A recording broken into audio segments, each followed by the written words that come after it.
Good morning, students. How are you all? I hope you all are doing good at your home. So, student, today our subject is English, and we will continue our reading portion of chapter number 1, the camel. Okay.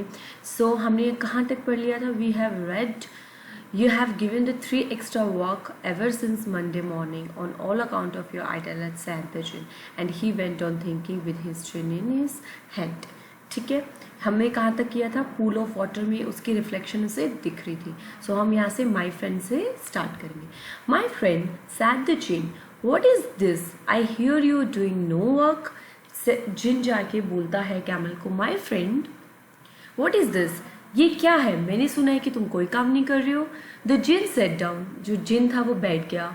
With his chin in his hand, कि वो ऐसे अपनी चिन मतलब ठोड़ी के ऊपर अपना हाथ लेके बैठ गया. While the camel looked at his own reflection in the pool of water, और जो कैमल था वो अपनी ही परछाई इस वाटर में देख रहा था. You have given the 3 extra work ever since Monday morning, तुम्हें मंडे मॉर्निंग से 3 काम दिए गए हैं. On all account of your idleness, कि तुम्हारे फैक्टर को देखते हुए. सैड द जिन, जिन ने ये बात उसे कैमल को बोली. And he went on thinking with his chin in his hand, और जो जिन था वो अपनी चिन पे हाथ रखता हुआ चला गया सोचते हुए. नेक्स्ट पेज पे क्या है? Humph said the camel, camel ने बोला humph. I should not say that again if I were you, said the jinn, जिन ने बोला कि मैं ये चीज दोबारा नहीं बोलता अगर मैं तुम्हारी जगह होता. You might say it once too often, I want you to work, कि तुम ये कितनी भी बार बोलो बट मैं चाहता हूँ कि तुम काम करो. And the camel said humph again, उसने हम्फ फिर से बोला. But no sooner had he has said that he saw his back, उसने ये बोलते ही अपनी बैक देखी, अपनी कमर देखी. That he was so proud of puffing up and puffing up into a great big hump, और वो बहुत प्राउड था कि उसकी जो हम्प है वो बहुत बड़ी और होती जा रही है. Do you see that, djinn ने बोला क्या तुम देख सकते हो? That is your very own hump that you have brought upon your very own self by not working, ये तुम्हारी जो खुद की हम्प है, जो मैंने आपको बताया था कैमल के ऊपर जो एक एक्स्ट्रा पार्ट होता है उसकी बॉडी से जुड़ा हुआ, जैसे हम पहाड़ टाइप में भी बोल देते हैं कि कुछ उसकी बॉडी पे ऊपर लगा होता है. ठीक है, वो उसकी बॉडी पे था, और जिन उसे बोलता है कि ये तुमने खा खा के और अपना आपको पफ कर करके, मतलब अपने आप को खा खा के तुमने इतनी बड़ी ये हम्प अपनी कर ली है, हम्प को बहुत बड़ा तुमने कर लिया है. टुडे इज थर्सडे, आज थर्सडे है. You have done no work since Monday, तुमने मंडे से कोई भी काम नहीं किया और आज थर्सडे हो चुका है. When the work begin now you are going to work, अब जब भी काम शुरू होगा तुम्हें काम करना पड़ेगा. How can I, said the camel with this hump on my back, camel ने बोला कि मैं कैसे कर सकता हूँ जबकि मेरे बैक पे तो ये हम्प है.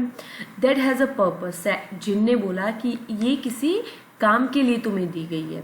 All because you missed those 3 days, तुमने वो 3 दिन मिस कर दिए हैं. You will be able to work now for 3 days without eating, और अब तुम 3 दिन तक काम कर सकते हो बिना खाए भी. Because you can leave on your hump, तुम अपनी हम्प के थ्रू जिंदा रह सकते हो.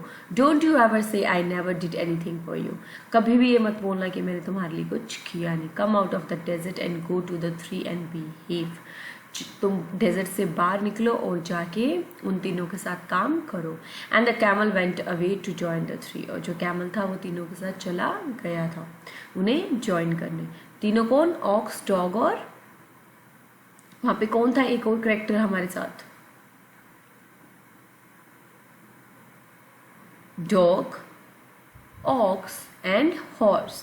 Okay, and from that day to this the camel always wear a hump, उस दिन से कैमल जो हमेशा से हम्प वियर करता है, we call it hump now, not to hurt his feelings, कि हमें उसकी फीलिंग्स को हर्ट करने के लिए ये चीज़ नहीं बोलनी चाहिए. But he has never yet caught up with the 3 days that he missed at the beginning of the world, but उसने वो 3 दिन वो कभी भी पकड़ नहीं पाया जो 3 दिन उसने तब मिस किए थे जब वो हम वर्ल्ड में नए नए आए थे and he has never yet learned how to behave, और उसे आज तक भी ये समझ नहीं आया कि बिहेव कैसे करते हैं. And this is your poem from, this is your chapter from the Rudyard Kipling. Okay, so today what we will have to do is you have to open your rough notebook or your English notebook जो भी आपने लगा रखी है या आपने अपनी working के लिए उसको लगाया हुआ है, तो आप क्या करेंगे, उसे ओपन करेंगे और फिर हम ये कंप्रीहेंशन चेक कंप्लीट करेंगे हमारा. ओके, फर्स्ट कंप्रीहेंशन चेक हमारा कौन से पेज नंबर पे था, 3 पे था.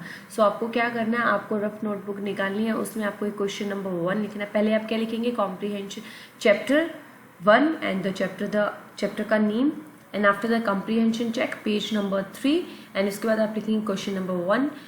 फिर हम क्वेश्चन नंबर 1 को उतारेंगे and after that I will tell you the answer number 1. फिर आप आंसर नंबर 1 लिखेंगे, फिर 2, फिर 3, फिर 4, फिर 5, ऐसे हम कंटिन्यू करते जाएंगे. Okay, so the first one is what task do you think were assigned to the dog and the ox. Ox को कौन सा, ओक्स को ऐसा कौन सा काम दिया गया था. So your first question answer is the dog was assigned the task of fetching, carrying the, and the ox was made to plough the fields. जो dog था उसे क्या काम दिया गया था, खींचने का, और कैरी मतलब ढोने का काम दिया गया था उसे, और जो ox है उसको क्या काम दिया गया था, फील्ड को फ्लो करने का मतलब हल चलाने का. ओके, सेकेंड क्वेश्चन हम क्या लिखेंगे, why did the camel live in the middle of the desert. जो कैमल था वो डेजर्ट के बीच में क्यों रहता था. The camel lived in the middle of the desert because it didn't want to work. जो कैमल था वो बिल्कुल भी काम नहीं करना चाहता था, इसलिए वो डेजर्ट के बीच में रहता था. What made the dog and the horse and the ox very angry? ऐसी क्या चीज़ हुई जो डॉग, ऑक्स और हॉर्स को बहुत ज़्यादा गुस्सा आया जिस बात पे. The dog, horse and the ox were angry because man their master told them to work double time to make up for the camel's idleness. कि जो काम, जो उनका मास्टर था, जो मैन था, उसने उनको क्या बोला था कि तुम्हें डबल काम करना पड़ेगा क्योंकि कैमल काम नहीं कर रहा है. Okay, so the question number 4, how did the jinn knows the horse was complaining against the camel? The jinn was the master. जो जिन था वो हॉर्स को, जो हॉर्स था उसने जिन को कंप्लेंट क्यों की कैमल के अगेंस्ट, क्योंकि जो जिन था वो मास्टर ऑफ डेजर्ट्स, वो सारे रेगिस्तानों का मास्टर था. So he was able to know easily who the animal with the long neck and long legs was, कि वो एनिमल कौन है जिसकी टांगे लंबी है और जिसकी नेक बहुत ज़्यादा लंबी है. ओके, सो आज हमने कर लिया question 4 of your comprehension check page number 3. तो आपको इनको ही लर्न करना और अपनी नोटबुक में इसको उतार के आपको इसको लर्न करना है और आपका इसका ही टेस्ट होगा. In the next video we will continue our comprehension check of the page number 5 and the exercise portion and some short and long questions of your chapter number 1. After that आपका chapter number 1 complete हो जाएगा. So this is a video from Cosmonaut International School. Have a good day students.